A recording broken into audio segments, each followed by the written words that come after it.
Thank you very much. It's great to have you at Camp David, a very special place. We started, as you know, yesterday afternoon. We had a couple of incredible meetings. It's a feeling here that you don't have in very many places. There was a bonding. There was got a lot of work done, a lot of great work for the people.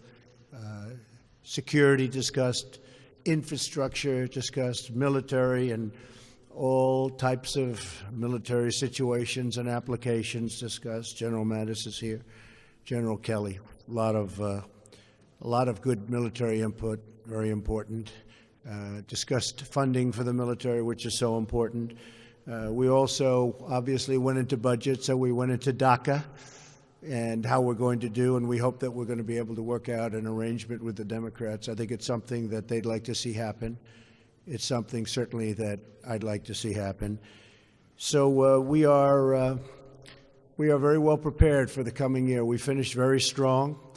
One of the things we are discussing very powerfully is drugs pouring into this country and how to stop it, because it's at a point over the last number of years, it's never been like this. We've never had a problem with drugs like we did, whether it's opioid or drugs in the traditional sense. It's never been like it is.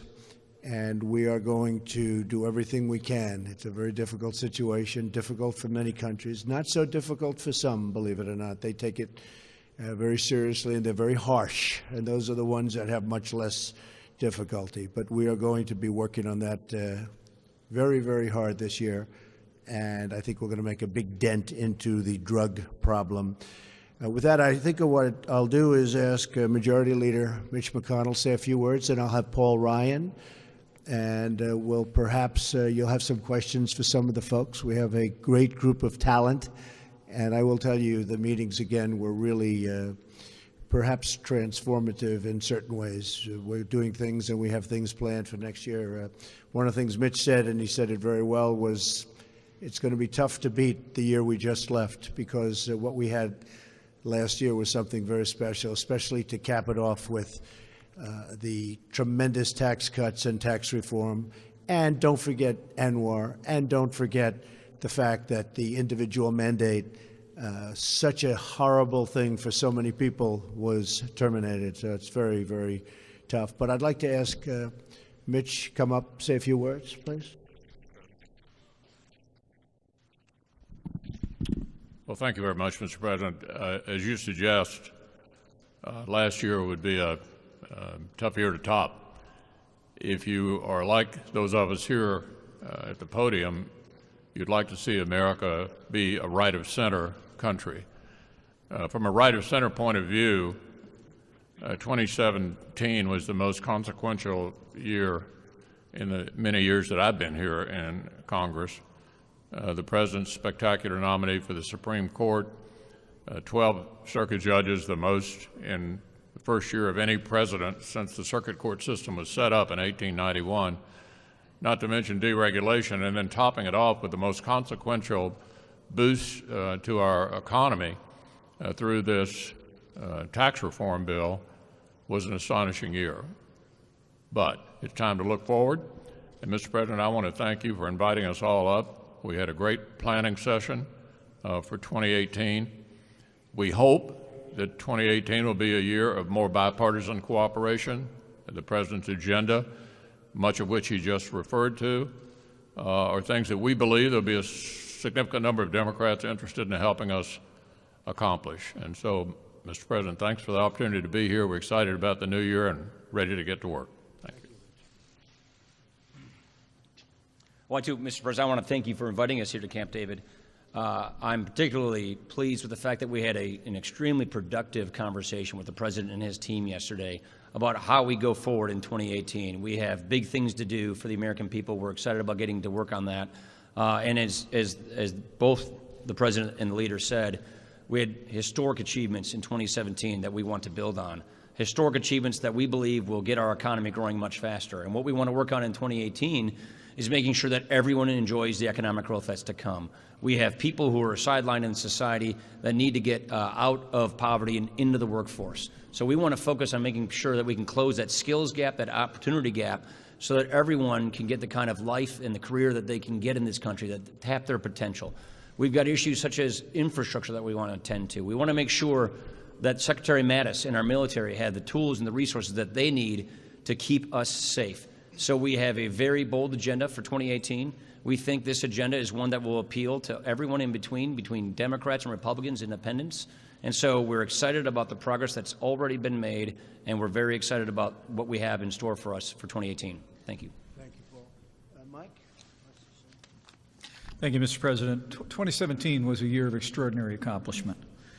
And the congressional leaders who are gathered here were incredible partners with this president and our entire administration in advancing the interests of the American people, rebuilding our military, supporting law enforcement, historic regulatory reform, appointments to our courts to uphold the rule of law and the Constitution, from the Supreme Court to courts at every level, and of course historic tax reform, repealing the Obamacare mandate and opening up American energy from Alaska to around the globe.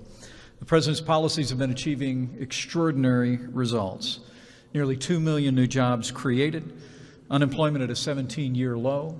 Our economy is already growing at a pace that most economists didn't predict would happen for years, 3%, and we're looking to exciting predictions for 2018. But as the President said at the close of 2017, we're just getting started. The President convened the congressional leadership gathered here with members of our cabinet to outline the President's priorities for the coming year. Those include a budget agreement, an investment in our military to truly rebuild and make the strongest military in the world even stronger still. Immigration reform and enforcement, the construction of a wall and border security, as well as dealing, as the President just said, with the issue of DACA.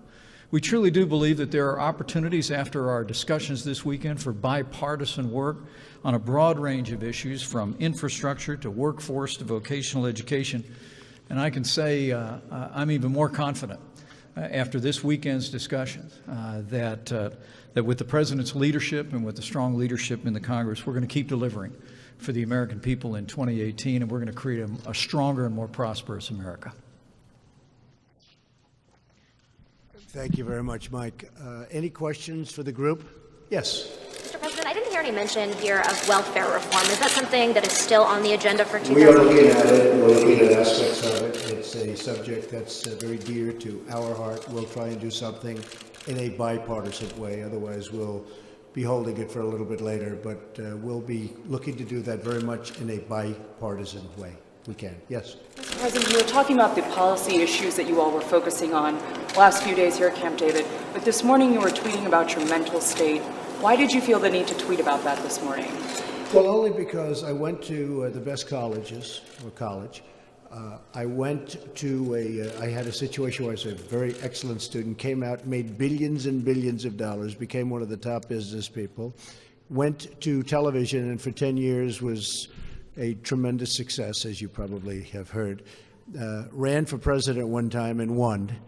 And then I hear this guy that doesn't know me at all. By the way, did not interview me for he said he interviewed me for 3 hours in the White House. It didn't exist, okay? It's in his imagination. And what I was heartened by, because I talk about fake news and the fake news media, was the fact that so many of the people that I talk about in terms of fake news actually came to the defense of this great administration and even myself, because they know the author and they know he's a fraud. And when I saw some of the people say, and you look at some of his past books, he did a book on Rupert Murdoch. It was a terrible expose, and it was false. So much of it was false. I consider it a work of fiction, and I think it's a disgrace that somebody's able to do something like that. The libel laws are very weak in this country. If they were strong, it would be very helpful. You wouldn't have things like that happen where you can say whatever comes to your head.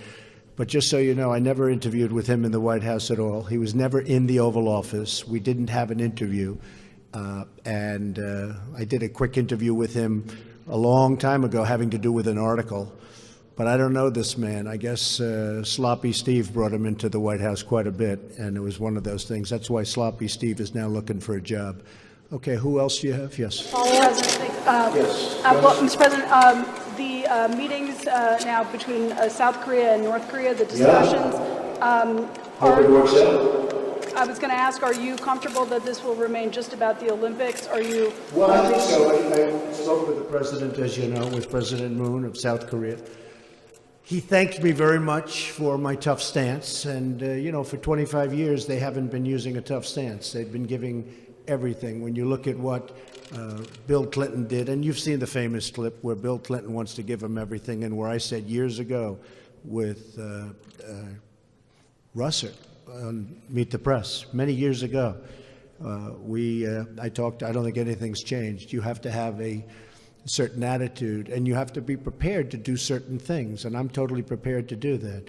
But President Moon called me, and we had a great discussion a couple of days ago, and he thanked me very much, and I hope it works out. I very much want to see it work out between the two countries. I'd like to see them getting involved in the Olympics, and maybe things go from there. So I'm behind that 100%. He actually thanked me. He said, and a lot of people have said, a lot of people have written that without my rhetoric and without my tough stance, and it's not just a stance. I mean, this is what has to be done, if it has to be done, that they wouldn't be talking about Olympics, that they wouldn't be talking right now. That they're not also taking the conversation beyond the Olympics while he... Well, I hope they do. I hope they do. I would love to see them take it beyond the Olympics. We have a very good relationship with South Korea. I would love to see it go far beyond the Olympics. Absolutely. And at the appropriate time, we'll get involved. But I like the idea if they're dealing on the Olympics, that should be between those two countries. Yes. Mr. President, did you ask the White House counsel to ask Attorney General Sessions not to recuse himself from the Russia investigation? Everything I've done is 100% proper. The story, by the way, in the Times was way off, or at least off. But everything that I've done is 100% proper. That's what I do, is I do things proper. And, I guess the collusion now is dead, because everyone found that after a year of study, there's been absolutely no collusion. There has been no collusion between us and the Russians. Now, there has been collusion between Hillary Clinton, the DNC, and the Russians. Unfortunately, you people don't cover that very much. But the only collusion is between Hillary and the Russians, and the DNC and the Russians, and one of those things. Okay, any other questions? In what way was the New York Times story off? You'll find out. But the story was off. Do you stand by Jeff Sessions as your Attorney General? Yes, sir. And will Gary Cohn continue to remain in I hope so. Where's Gary? Is he here? He was here. Gary, come here. Did you hear the question, Gary, in this beautiful hangar that's freezing? I did not, sir. They said, will Gary Cohn continue or remain in the administration? I said, I hope so. Now, if he leaves, I'm going to say, I'm very happy that he left, okay? All right? Come here, Gary. Come here. Are you happy, Gary? He just passed a very big bill. I think he's pretty happy. Yes, I'm happy. How's that? Come here. Gary, hopefully we'll be staying for a long time. Yes, ma'am. Just to follow up on the conversations between North Korea and South Korea, are you willing to engage in phone talks with Kim Jong-un right now? Sure. I always believe in talking. Do you think But that we have a very firm stance. Look, our stance, you know what it is. We're very firm. But I would do that. No problem with that at all. So no prerequisites to coming to the table and talking with him? It's not what I said at all. Look, right now they're talking Olympics. It's a start. It's a big start. If I weren't involved, they wouldn't be talking about Olympics right now. They'd be doing no talking, or they would be much more serious. He knows I'm not messing around. I'm not messing around. Not even a little bit. Not even 1%. He understands that. At the same time, if we can come up with a very peaceful and very good solution, we're working on it with Rex, we're working on it with a lot of people. If something can happen and something can come out of those talks, that would be a great thing for all of humanity. That would be a great thing for the world. Very important. Okay? President. Yes, sir. Do you plan on involving yourself in Republican primaries? And Yes, I'll be very much involved. on the side of In fact, that's incumbents? one of the reasons, hard to believe, my poll numbers have gone way up. You'll have to explain that to me someday. But I will tell you Actually, they've been explaining it to me, but they want me to be involved, and we're going to be very involved. In fact, not only with the Senate, also with the House. And protecting incumbents, so will you... Protecting incumbents and whoever I have to protect. Look, you back we challenge? need more Republicans. We have to have more Republicans. With that being said, I think we're going to go bipartisan. I think we're going to have some really great bipartisan bills. But we need more Republicans so that we can really get the rest of the Make America Great Again agenda passed. And so I will be actually working for incumbents and anybody else that has my kind of thinking. And I think that's going to happen. We're going to make a lot of trips. We'll be very involved. I think you folks are going to be very happy because you're going to be doing a lot of traveling.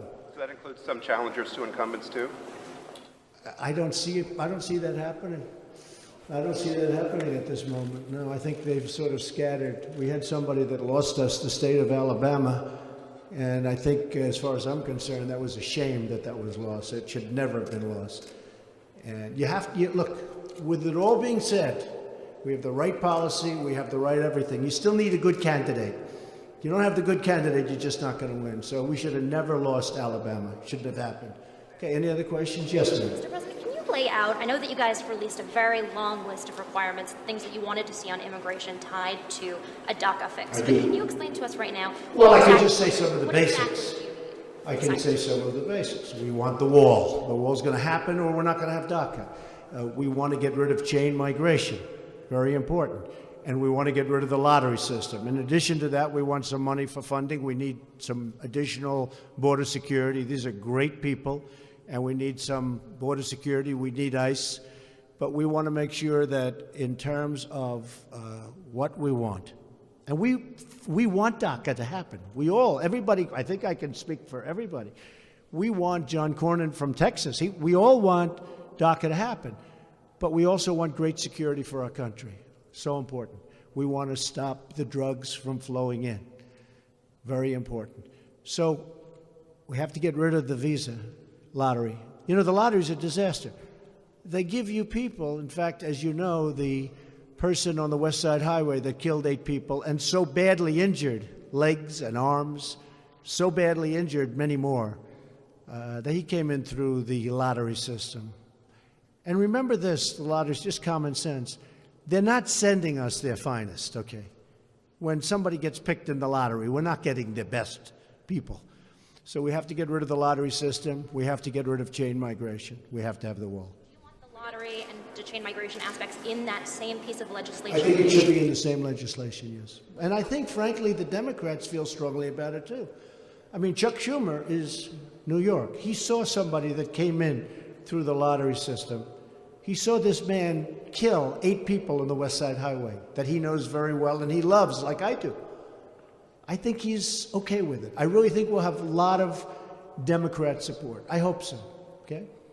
Yes, sir. Mr. President, have there been any more efforts to get Mexico to pay for the wall? Yeah, I believe that Mexico will pay for the wall. I have a very good relationship with Mexico. As you know, we're negotiating NAFTA. We'll see how that goes. Yes, but Mexico will pay. In some form, Mexico will pay for the wall.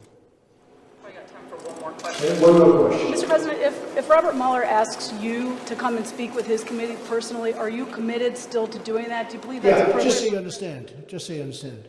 There's been no collusion. There's been no crime. And in theory, everybody tells me I'm not under investigation. Maybe Hillary is, I don't know, but I'm not. But there's been no collusion. There's been no crime. But we have been very open. We could have done it 2 ways. We could have been very closed, and it would have taken years. But, you know, it's sort of like when you've done nothing wrong, let's be open and get it over with. Because, honestly, it's very, very bad for our country. It's making our country look foolish. And this is a country that I don't want looking foolish. And it's not going to look foolish as long as I'm here. So we've been very open, and we just want to get that over with. Okay, anybody else? I think we're set. Thank you very much. I appreciate it. Thank you. Thank you very much. Appreciate it.